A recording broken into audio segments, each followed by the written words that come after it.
இது ரொம்ப இம்பார்ட்டன்ட்டான ஒரு வாக்கியம் இன்னைக்கு. அதாவது 84 பிறவிகள் எடுத்திருக்காங்க. அட்லீஸ்ட் 82வது எடுத்திருக்காங்க. அப்படிங்கிறவங்கள எப்படி ஐடென்டிஃபை பண்றது? அப்புறம் அத்தன பிறவிகள் எடுக்கல அப்படிங்கிறவங்கள எப்படி கண்டுபிடிக்கிறது? இந்த மாரி விஷயங்கள அப்பா இன்னைக்கு சொல்லியிருப்பாங்க. ரொம்ப நல்லாருக்கும். ஆ இல்லன்னா ரொம்ப லேட்டா வருவாங்க. சொர்க்கத்திலயும் ரொம்ப லேட்டா வருவாங்க. அப்படிங்கிறவங்கள எப்படி கண்டுபிடிக்கிறது? நம்மளுடைய தர்மத்திலயே அவங்க கிடையாது. அவங்க தர்மமே எப்ப ஸ்டார்ட் ஆகுது? துவாபர யுகத்துல இருந்து தான். கலியுகம் அப்பதான் அவங்க பிறவியே இருக்கு அப்படின்றவங்கள எப்படி கண்டுபிடிக்கிறது?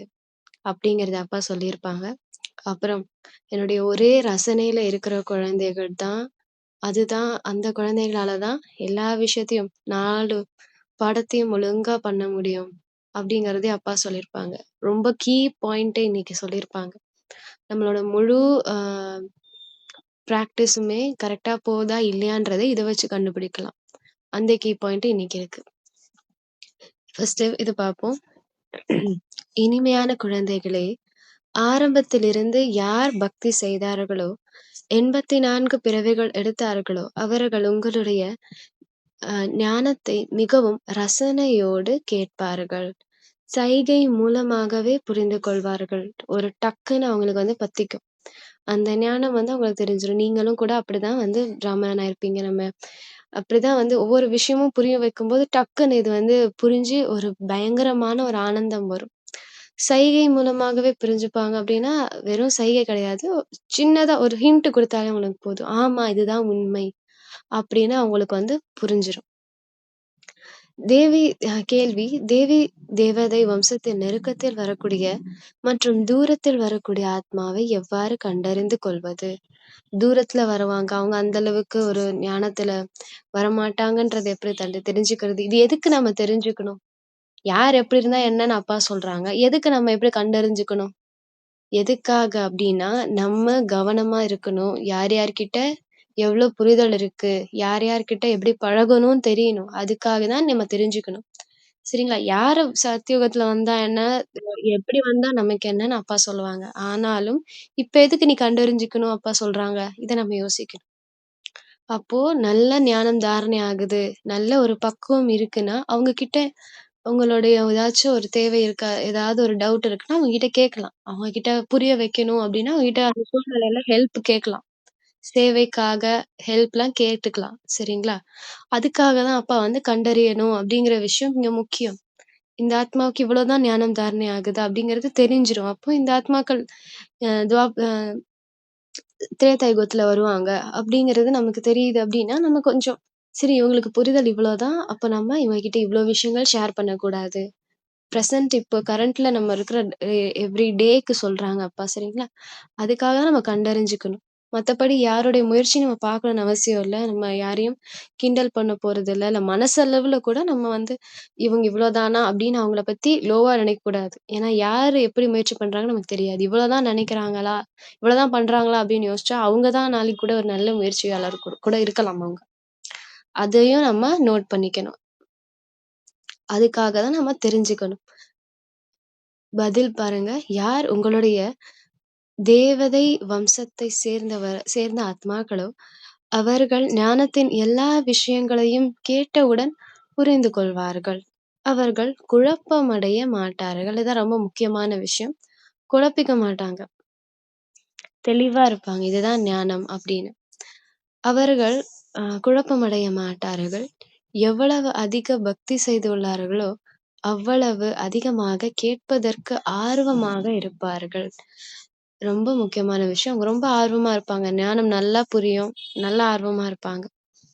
ஆகவே குழந்தைகள் பிறருடைய நாடி பார்த்து சேவை செய்ய வேண்டும். இதுதான் முக்கியமான விஷயம். நாடி பார்த்து சேவை செய்ய வேண்டும்னா, அவங்க பேசுற ஒரு 2 லைன்ல நம்ம கண்டுபிடிச்சிடலாம். இவங்களுக்கு இவ்ளோ அண்டர்ஸ்டாண்டிங் இருக்கு. இல்ல இவங்களுக்கு இது புரியல. அப்படிங்கிறத நம்ம 2 வார்த்தையில அவங்க பேசும்போது நம்ம புரிஞ்சுக்கணும். அப்பதான் நம்ம பாதுகாப்பா இருக்க முடியும்.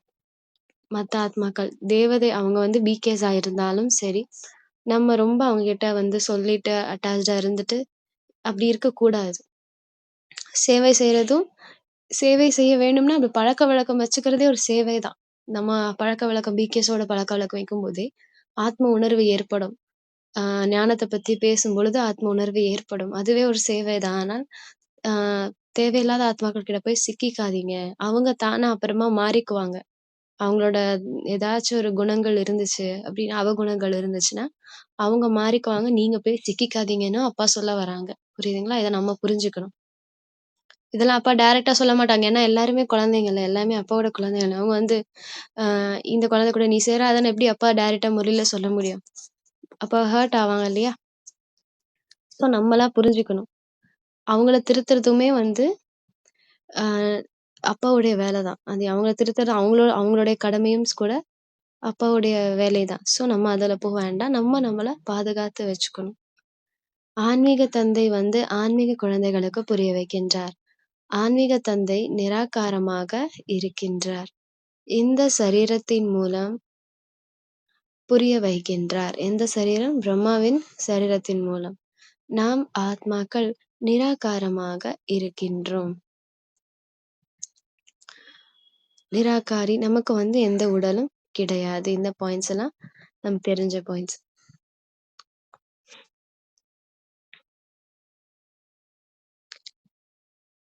அடுத்தது இங்க ஒரு பாயிண்ட் இருக்கும்.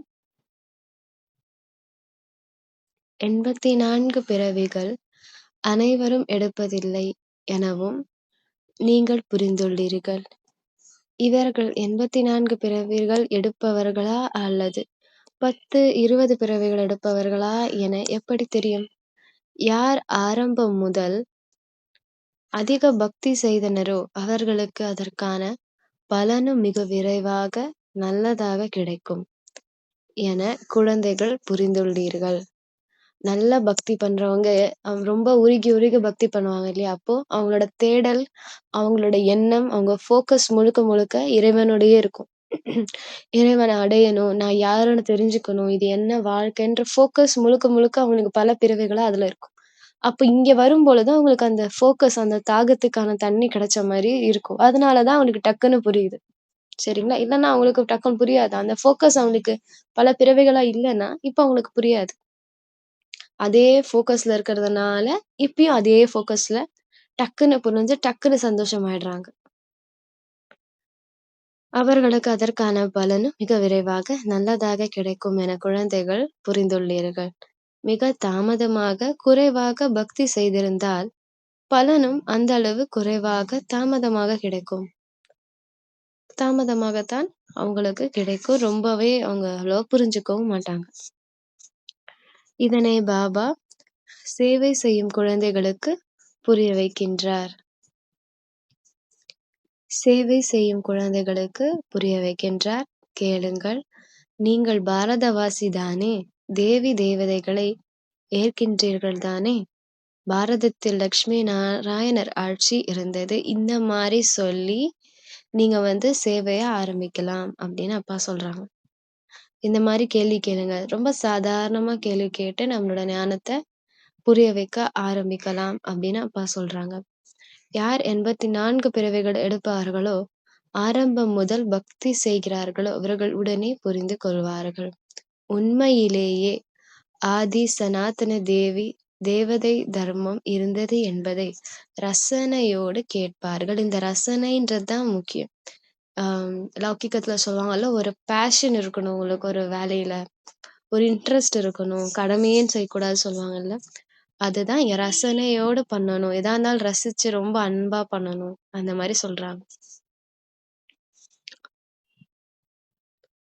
ஸோ சேவை பண்ணும்போது ரொம்ப முக்கியம் இதெல்லாம். சிலர் பார்த்து சிலர் பார்த்துவிட்டு சென்று விடுவார்கள். ஸோ அவங்களுக்கெல்லாம் நீங்க ரொம்ப டைம் வேஸ்ட் பண்ண வேண்டாம் அப்படின்னு அப்பா சொல்றாங்க. சரிங்களா? அதுக்கப்புறமேட்டு இன்னொரு முக்கியமான பாயிண்ட்ஸ் இருக்கும். தாரணைக்கான முக்கிய சாரம். நம்ம எந்த விஷயத்த ஃபோக்கஸ் பண்ணலான்னாலும், அப்பா சொல்ற இந்த கடைசி தாரணை, இந்த வரதானம், ஸ்லோகன் பாயிண்ட்டு நல்லா ஃபோக்கஸ் பண்ணி அத புரிஞ்சுக்க ட்ரை பண்ணணும். நாடகத்தை சரியாக புரிந்து கொண்டு, மாயாவின் பந்தனத்தில் இருந்து முக்தி அடைய வேண்டும். மாயையின் பந்தனத்தில். அதாவது அப்பா என்ன சொல்லுவாங்கன்னா, நீங்க பந்தனத்திலேயே இருந்தாலும், பந்தனத்த அனுபவம் பண்ணாத ஆத்மாவா இருங்க. அப்படின்னு அப்பா சொல்லுவாங்க. ஏதோ ஒரு யுக்திய பயன்படுத்துங்க. நெறைய யுக்திகள பயன்படுத்துங்க. நீங்க பந்தனத்திலே இருந்தாலும், உங்கள ரெஸ்ட்ரிக்ஷனே போட்டாலும், நீங்க ரெஸ்ட்ரிக்ஷன்லருந்து தப்பிக்கிறவங்களா இருங்க. அதாவது நெறைய மாத்தாஸ் எப்படி வருவாங்க, வீட்ல அவங்களுக்கு தெரியாது. தெரியாம தான் சென்டர் வருவாங்க. அந்த மாதிரியெல்லாம் இருப்பாங்க இல்லையா? நீங்க ஏதோ ஒரு யுக்தி பயன்படுத்துங்க. மாயாவின் பந்தனத்துல சிக்கிக்காதீங்க. சோகமாகாதீங்க. அந்த ஒரு கில்ட்ல இருக்காதீங்க அப்படின்னு அப்பா சொல்ல வராங்க. அதுக்கு நீங்க கொஞ்சம் தைரியம் இருந்துட்டா அப்பா வழி குடுப்பாங்க. தன்னை அகால மூர்த்தி ஆத்மாவாக புரிந்து கொண்டு, தந்தையை நினைவு செய்து பாவனமாக வேண்டும். அகால மூர்த்தி எனக்கு அழிவே கிடையாது. அகால மூர்த்தி அதுதான் அர்த்தம். அழிவே கிடையாது. ஆத்மாவுக்கு அழிவே கிடையாது. அப்புறம் எதுக்கு நான் பற்றுல சிக்கிக்கணும்? உடல் உடல்னு பார்க்கும்போது தான் பற்றுன்னு தோணும். அந்த பற்றுன்னு தோணும்போது தான் இவங்க நம்மள விட்டுட்டா நம்மளுக்கு என்ன பண்ணுவோம்? இவங்க நம்மள விட்டு போயிட்டா, இவங்க என்ன பண்ணுவாங்களோன்ற கவல வரும். டிராமாவ அதுக்கு தான் சரியா புரிஞ்சுக்கணும். டிராமா ரொம்ப அழகா டிசைன் பண்ணப்பட்டிருக்கு. டிராமா எல்லாரையுமே நல்லபடியா பார்த்துக்கும். எவ்வளோதான் தண்டனை குடுத்தாலும், அவங்கள கஷ்டப்படுத்துன மாரி நமக்கு இப்போதைக்கு சீன் இருந்தாலும் சரி, அடுத்த செகண்ட் அவங்களுக்கு சந்தோஷமான ஒரு லைஃப கூட அமைச்சு குடுக்கும். அதனால நீங்க கவலைப்பட தேவையில்ல. டிராமாவ கரெக்ட்டா புரிஞ்சுக்கோங்க. இதுதான் அர்த்தம். மாயாவின் பந்தனத்திலிருந்து வெளிய வாங்க. தேவையில்லாத பற்றுல போய் சிக்கிக்கிறது, நம்ம அதெல்லாம் பண்ணக்கூடாது. தேவையில்லாம சோகமாகறது, இதெல்லாம் தேவையே இல்ல. எல்லாமே எல்லாரையுமே டிராமா பார்த்துக்கும். உண்மையான செய்தியாளராக ஆகி அனைவருக்கும் சாந்தி தாமம், சுகதாமத்திற்கான வழியைக் காட்ட வேண்டும். இந்த கல்யாணகாரி சங்கம யுகத்தில் அனைத்து ஆத்மாக்களுக்கும் நன்மை செய்ய வேண்டும். எல்லாருக்கும் நன்மை செய்யுங்க. வாய்வழி சேவை பண்ணுங்க. ஆம், இந்த நம்ம யூடியூப் சேனல்ஸ்ல கூட போலாம். இல்ல வேற வேற சோசியல் மீடியா இருக்கு இல்லையா? அதுல கூட வீடியோ ரெக்கார்ட் பண்ணி போடலாம். வாய்ஸ் மெசேஜா போடலாம். ஸ்டேட்டஸ் போடலாம். இப்ப நெறைய வழி இருக்கு இல்லையா? நம்மளுக்கு வாய்வழி சேவை பண்றதுக்கு. ஏன்னா இதுதான் டைமு. இது விட்டா அதுக்கப்புறம் டைம் இல்ல. இதுவே இதுவே லேட்டான டைம் தான். இதுக்கப்புறம் டூ லேட் அப்படின்னு ஆயிடுச்சுன்னா, நம்ம எந்த சேவையும் பண்ண முடியாது. இப்பவே முடிஞ்ச அளவுக்கு ஆத்மாக்களுக்கு ஞானம் குடுக்கணும். ஏதோ ஒரு வழியில சொல்லுங்க அப்படின்னு சொல்றாங்க. வரதானம் பாருங்க. தந்தை மற்றும் சேவையின் நினைவு மூலமாக ஒரே ரசனையின் நிலையை அனுபவம் செய்யும் அனைத்து கவர்ச்சிகளிலிருந்தும் விடுபட்டவர் ஆவீர்களாக. அந்த கவர்ச்சிகளில் இதுதான் ரொம்ப முக்கியம். இதுதான் இதுதான் மோகம். மோகத்த குறிக்குது. அப்பா இதுதான் மோகத்த குறிக்கிறாங்க. அதுதான் மோகம்னு ஒண்ணு வந்துருச்சுன்னா, அதுதான் பற்ற உருவாக்கும். அந்த பற்று நீங்காம இருக்கிறது தான் ஒரு பாவ கர்மங்கள உருவாக்கும். புரிஞ்சுதுங்களா? இதுதான் ப்ராசஸ். ஸோ ஆரம்பமா அந்த கவர்ச்சியில தான் ஆரம்பிக்கும். அடடா! அப்படின்னு ஒரு எக்ஸைட்மென்ட்ட உருவாக்கும். ஏதோ ஒரு ஆத்மாவ பார்க்கறது, இல்ல ஏதோ ஒரு மெட்டீரியல்ஸ், ஏதோ ஒரு நகைகள், ட்ரெஸ்ஸு, இல்ல குழந்தைகள், இது மேல ஒரு கவர்ச்சி ஏற்படும். அதெல்லாம் என்ன பண்ணும்? கடைசியில பற்றுல கொண்டு போய் நிறுத்தும். அவங்க கிட்ட பேசணும், இல்ல ஒரு பொருள் அடையணுங்கிறதுக்காக ஸ்லைட்டா டென்ஷன் உருவாகும். இல்ல நான் இந்த வேலைய முடிக்கணும் அப்படின்றதுனால அந்த வேலை மேல இருக்கிற பற்று, அதனால ஒரு டென்ஷன் உருவாகும். அதுக்கப்புறம் கோபம் வரும். ஆட்டோமேட்டிக்கா எல்லாம் வர ஆரம்பிச்சுரும். ஓகேங்களா? ஒரு கவர்ச்சி, சின்ன கவர்ச்சியா தெரியும். அது பேராசை உருவாக்கும். அதுதான் பற்று, கோபம், அகங்காரமே உருவாக்கும். எனக்கு இல்லாத பொருளா? எனக்கு இல்லாத உரிமையா இந்த வீட்டு மேல? அப்படின்றதெல்லாம் உருவாக்கிடும். எல்லாத்தையுமே தன்னால ஒண்ணுக்கு அடுத்தடுத்து வந்துரும். நற்குணங்களும் அப்படித்தான். அ மாயை குணங்களும் அப்படித்தான். ஒண்ணு வந்துருச்சுன்னா ஆட்டோமேட்டிக்கா அடுத்தது வந்துரும். அன்பு வந்துருச்சுன்னா சாந்தம், அமைதி எல்லாமே கிடைச்சிரும். அந்த மாரி தான் இதுவும். ஸோ அந்த கவர்ச்சியில இருந்து விடுபட்டவர் அவ்வீரர்களாகன்னு அப்பா வரத்தை குடுக்குறாங்க. அத நம்ம வாங்கிக்கணும். எப்படி வாங்கிக்கணும் அப்படின்னா, முயற்சி பண்ணி தான் வாங்க முடியும். ஸோ இந்த ஒரே ரசனையில இருக்கணும். தந்தைய தவிர வேற எதுவும் வேணாங்கிற ரசனை இருக்கா அப்படின்னு பார்த்துக்கணும். அதுக்காக நம்ம ஏதாவது ரசனையில இருக்கோம், வேற ஏதாவது கவர்ச்சி இருக்கு அப்படின்னா, டிராமா என்ன பண்ணும்? அதுல தான் அடி குடுக்கும். அது ரொம்ப நல்லது. நமக்கு அடி தான் குடுக்குது. நம்மள கீழ விழ வைக்கல டிராமா இப்போ. நம்ம என்னென்னத்துலலாம் ப்ராப்ளம்ஸ் ஃபேஸ் பண்றோம் அப்டின்னா, அதுலலாம் நமக்கு கவர்ச்சி இருக்குன்னு அர்த்தம். அதனால தான் நம்ம வருத்தப்படுறோம். அப்புறம் என்ன ஆகும் ஒரு கட்டத்துல, இவ்ளோதானா அப்டின்னு விரக்தி வந்துரும் அந்த விஷயத்து மேல. நமக்கு என்ன ஆயிடும், அது மேல இருக்கிற கவர்ச்சி போயிடும். இதுதான் நடக்குது. இதுதான் ட்ராமா பண்ணிட்டுருக்கு. ஆம் நான் பிகேஎஸ்க்கும் இதுதான் பண்ணுது. ஆனா, அவங்களுக்கு அந்த நாலேட்ஜ் இல்லாததுனால, அவங்களுக்கு ஏன் எனக்கு நல்லதே நடக்க மாட்டேங்குது? அப்படின்னு அவங்க அ தோணும் அவங்களுக்கு. இருக்கிற கவர்ச்சிய நீக்கிறது தான் அதோட வேலையே. சரிங்களா? எப்படி ஒரு வேலைக்காரனுக்கு எப்பொழுதும் சேவை மற்றும் எஜமானனின் நினைவு இருக்குமோ, அதேபோல் வேர்ட் சர்வெண்ட் உலக சேவாதாரி உண்மையான சேவாதாரி குழந்தைகளுக்கும் தந்தை மற்றும் சேவையைத் தவிர எதுவும் நினைவில் இருப்பதில்லை. இப்படிதான் நம்ம இருக்கணும். வெளி தோற்றத்துல சேவை பண்ணாலும் சரி, யோகத்துல அந்த கொஞ்ச நேரம் இருந்தாலும் சரி, ஆழ் மனசுல அந்த ரசனை ஒரே ஒரு அந்த ஏக் ஸ்திதி இருக்கா? ஏக் ரஸ் அப்படின்னா, ஏக்னா 1, ரஸ்னா அந்த ரசனை. ஒரே ரசனை. என்ன ரசனை? இறைவனினுடைய அந்த ஒரு அன்பு, அந்த மூழ்கிய அந்த போதை, அந்த ரசனை இருக்கா? அப்படின்னு செக் பண்ணணும். அப்படி நடுவுல டிஸ்டர்பன்ஸ் வருது, வேற ஏதாவது ரசனை வருது அப்படின்னா, அத அப்பாகிட்டயே சொல்லிட்டு, என்ன பண்ணணும் அப்படின்னு கேட்கணும். இது மாரி தான் எனக்கு ஏற்படுது. இதுக்கு நான் என்ன பண்ணணும்? அப்படின்னு கேட்கணும் நம்ம. உலக சேவாதாரி, உண்மையான சேவாதாரி குழந்தைகளுக்கும் தந்தை மற்றும் சேவையைத் தவிர எதுவும் நினைவில் இருப்பதில்லை. இதன் மூலமாகத்தான் ஏக்ரஸ்திதி ஒரே ரசனையின் நிலையில் இருப்பதற்கான அனுபவம் ஏற்படுகிறது. ஸோ இந்த ஒரே ரசனை தான் நமக்கு ஆ நம்ம பிராமண வாழ்க்கைய நல்லா வாழ்றோம். நம்ம வெற்றி பெறுவோம் அப்படிங்கிறதுக்கான அறிகுறியே இதுதான். இந்த ஒரே ரசனையில இருக்கோமா? இல்ல அப்பப்ப பற்று வருதா? அப்படி வந்துச்சு அப்படின்னா, அத எப்படி நான் நீக்கிறது? அதுக்கான யுக்தி என்ன? அப்படின்னு அப்பாட்ட நம்ம கேட்கணும். அதாவது ஏதாச்சும் ஒரு ஆத்மா மேல பற்று ரொம்ப இருக்கு அப்படின்னா, அந்த ஆத்மாக்குள்ள சிவதந்தைய பார்க்கணும். சிவதந்தையின் குணங்கள் இது. இந்த ஆத்மா ரொம்ப அன்பா இருக்குன்னா, இது இறைவனின் குணம். அவர மிஞ்சி எந்த ஒரு நல்ல குணமும் யார்கிட்டயும் இருக்க போறதில்லல்ல. அப்போ இவங்களுக்குள்ள இறைவனுடைய குணம் இருக்குன்னு அப்ப நம்ம சிவதந்தைய பார்க்கணும். அப்படி பார்க்கும்பொழுது நமக்கு அப்பா மேல கவனம் திரும்பிடும். இதெல்லாம் ஒரு ஒரு யுக்தி. இந்த மாரி பண்ணும்பொழுது நமக்கு பற்று, அந்த மோகம்லாம் நீங்கிடும். அப்ப ஆட்டோமேட்டிக்கா சிவதந்தைய பத்தி நினைக்க ஆரம்பிப்போம் இல்லையா? அடுத்தது, அவர்களுக்கு ஒரு தந்தையின் ரசனையைத் தவிர, எல்லா ரசனைகளும் சுவையற்றதாகத் தோன்றும். சரிங்களா? எல்லா ரசனையும் சுவையற்றதாக தோன்றும். ஒரு தந்தையின் ரசனையின் அனுபவம் இருக்கும் காரணத்தால் எங்குமே கவர்ச்சி போக முடியாது. ரொம்ப டேஸ்டான சாப்பாடா இருந்தாலும் சரி, ஏதாச்சும் வெளி இடத்துக்கு போணும்னாலும் சரி, பெரிய பெரிய பங்களாவ பார்க்கிறதா இருந்தாலும் சரி, சூழ்நிலைகள் டிராமா எப்படி வேணா குடுக்கும். அதாவது நம்ம ரொம்ப கொஞ்சம் கொஞ்சமா முயற்சி பண்ணி கொஞ்சம் ஒரு டாப் ஸ்டேஜ் அடையும்போது தான் டிராமா என்ன பண்ணும், நமக்கு நல்ல சூழ்நிலைகள்லாம் குடுக்கும். ஒரு பேராசைய ஜெயிக்கிறோம் அப்டின்னா, கொஞ்சம் கொஞ்சமா அது நமக்கு அடி குடுக்கும். அடி குடுத்ததுக்கப்புறம், ச்சே! அப்டின்னு விரக்தி வரும். நம்ம கொஞ்சம் கொஞ்சம் முன்னேறுவோம். அப்புறம் என்ன பண்ணணும்? டெஸ்ட் பண்ணணும். ஒழுங்கா தான் இருக்கியா? உன்னோட லெவல் இருக்கா? அப்டின்னு பார்க்கும்போது ஒரு தன்னால சூழ்நிலைகள் வரும். இந்த மாரி ஒரு காஸ்ட்லியான ட்ரெஸ் நீ போடணுங்கிற சூழ்நிலைகள் வரும். அப்போ உனக்கு ஈர்ப்பு இருக்கா? அப்டின்னு செக் பண்ணணும். ஸோ இதெல்லாம் எனக்கு தேவையில்லன்ற மனப்பான்மை வந்துருச்சு அப்பயும் அப்டின்னா, ஓகே பெர்ஃபெக்ட் அப்டின்னு இப்டிதான் டெஸ்ட் பேப்பர் வேல செய்யுது. சரிங்களா? ஸோ இந்த ஏக்ர ஸ்திதிக்கான தீவிர முயற்சியே அனைத்து கவர்ச்சிகளிலிருந்தும் விடுபட்டவராக ஆக்கி விடுகிறது. இதுவே சிறந்த குறிக்கோள் ஆகும்.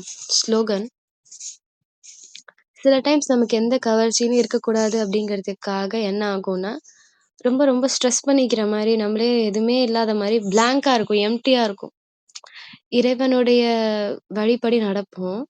எந்த கவர்ச்சிகளையும் சிக்கக்கூடாதுன்னு அதெல்லாம் தள்ளி வச்சுருவோம். ஆனால் இறைவன அந்த இறைவனின் அந்த ரசனையில வரமாட்டோம். அதனால என்ன ஆகும்? பிளாங்க்கா இருக்கும். ஸோ சில பேர் என்ன ஆயிடுவாங்க, இதனால விரக்தி அடைஞ்சு கோவப்படுவாங்க. இல்ல டென்ஷன் ஆயிடுவாங்க. பேசுறதே ஒரு மாரி எரிச்சலா இருக்கும். இதெல்லாம் நடக்கும். இந்த இந்த டைம் இந்த மாரி பிராக்டிஸ் பண்றப்போ இந்த தவறுகள் நடக்கும். ஸோ அதுக்கு என்ன பண்ணணும்? இறைவனுக்கு சம்மந்தமான பாட்டு, எப்படி நம்ம நாலேட்ஜ எப்படி நம்ம கரெக்ட்டா யூஸ் பண்றோம்? நம்ம ஜெயிக்கிறோன்ற ஒரு ஒரு ஊக்க உற்சாகம் கிடைக்குது. அப்டின்னா நமக்கு வந்து விரக்தி இருக்காது. சரிங்களா? சும்மா பிளாங்க்கா நம்ம வந்து எல்லாத்தையும் அவாய்ட் பண்ணிட்டோம். கரெக்ட்டா சாப்பிடுறோம், கரெக்ட்டா தூங்குறோம், எந்திரிக்கிறோம். யார்கிட்டயும் அவ்வளோ பேசுறதில்ல. இதெல்லாம் கரெக்ட்டா நடக்குது. ஆனாலும் ஏன் பிளாங்க்கா இருக்கு அப்டின்னா, இறைவன் கிட்ட யோகம் பத்தல. இறைவன் கிட்ட இந்த மாரி ரசனையோட யோகம் நம்ம பண்ணுவோம் இல்லையா? ஆ மலைகள்ல இருக்கிற மாரி யோகம், கடல்ல இருக்கிற மாரி அனுபவம். இந்த மாதிரிலாம் பண்ணும் பொழுது, அந்த ரசனை இருந்துகிட்டே இருக்கும். அப்போ உற்சாகமும் இருந்துகிட்டே இருக்கும். ஸோ அது மாரி பண்ணாததுனால, அவங்களுக்கு இந்த லைஃப் ஒரு மாரி வெறுமையா இருக்க ஆரம்பிச்சுரும். சரிங்களா? ஸோ அதையும் மாத்திக்கணும்.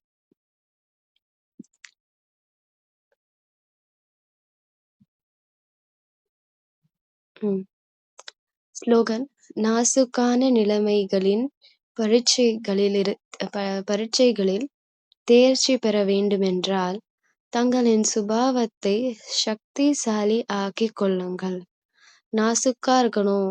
ஸோ இதெல்லாம் ரொம்ப நுணுக்கமான விஷயம். அப்பா ரொம்ப நுணுக்கமா சொல்றாங்க. நீங்க ரொம்ப நாசூக்கா நடந்துக்கணும். ரொம்ப யுக்தியோட கவனமா நடந்துக்கணும். ஒரு செகண்ட்லயே சூழ்நிலைய அனலைஸ் பண்ண தெரிஞ்சுக்கணும்.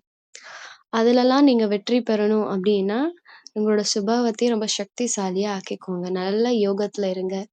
யோகத்துல இருந்து நல்ல யுக்திகள பயன்படுத்துங்கன்னு அப்பா சொல்ல வராங்க. யார்கிட்டயுமே ரொம்ப வெளிப்படையா எல்லாத்தையும் சொல்லணுன்ற கட்டாயம் கிடையாது. எல்லார்கிட்டயும் எல்லாத்தையும் ஷேர் பண்ணணுங்கிற கட்டாயமும் கிடையாது. நம்ம இன்னசென்ட். நம்ம கள்ளங்கபடமற்ற ஆத்மா தான். அதுக்காக நம்ம எல்லார்கிட்டயும் போய் அத சொல்லணுங்கிற அவசியம் கிடையாது. அப்படின்னு அப்பா சொல்ல வராங்க. ஸோ ரொம்ப நாசூக்கா நடந்துக்கோங்க அப்படின்னு சொல்ல வராங்க. எப்பொழுதாவது ஏதாவது ஒரு இந்த பாயிண்ட் அவ்யக்த சமிஞ்சை, சத்தியம் மற்றும் பண்பாடு என்ற கலாச்சாரத்தை கடைபிடியுங்கள். எப்பொழுதாவது ஏதாவதொரு அசத்தியமான விஷயத்தை இது ரொம்ப முக்கியமான பேராகிராஃப் இது. ஓகேவா?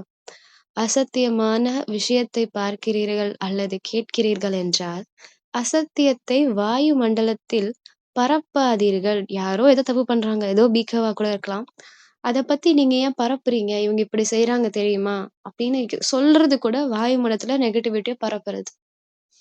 ஓகேங்களா? அத நீங்க ஏன் செய்றீங்க? அத நீங்க செய்யவே தேவையில்ல. அதுவும் ஒரு பாவ கர்மம் தான். அவங்க என்னமோ செஞ்சுட்டு போட்டும்.